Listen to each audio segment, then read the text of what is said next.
Good day to everyone. I am Russell Troy Odevera.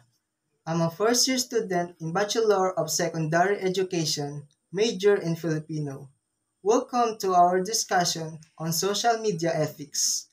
Our lesson is titled Understanding Social Media Ethics, Navigating the Digital Landscape. Here are some important details regarding social media ethics.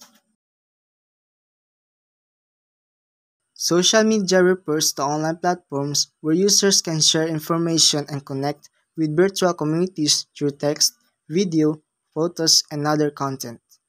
As of 2025, social media had more than 5 billion global users, which is equal to more than 68% of the world populations, according to Investopedia People Inc. Narito ang mga halimbawa ng social media platforms gaya ng Facebook, YouTube, Instagram, TikTok at iba pa. These are the applications or platforms na madalas na ginagamit natin na siya ding nakatutulong for us to have a proper and good communication, entertainment at sa paghahanap at pagbibigay ng impormasyon.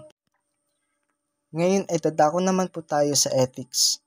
According to Santa Clara University, ethics is based on well-founded standards of right and wrong that prescribe what humans ought to do.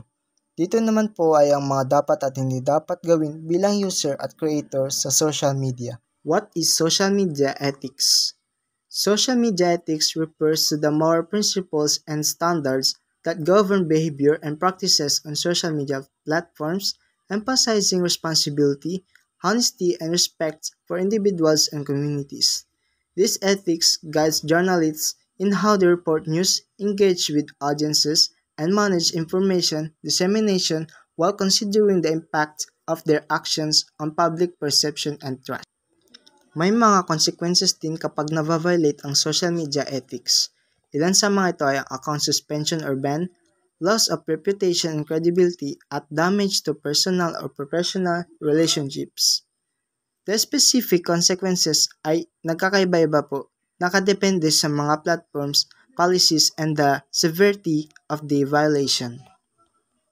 The importance of social media ethics includes: number 1, promoting responsible behavior; number 2, preventing misinformation; number 3, protecting privacy; number 4, fostering respectful communication; number 5, maintaining credibility.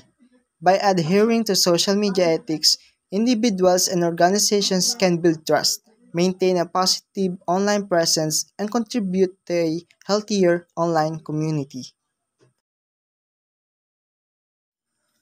Thank you for listening and attention, and I hope you learned something new.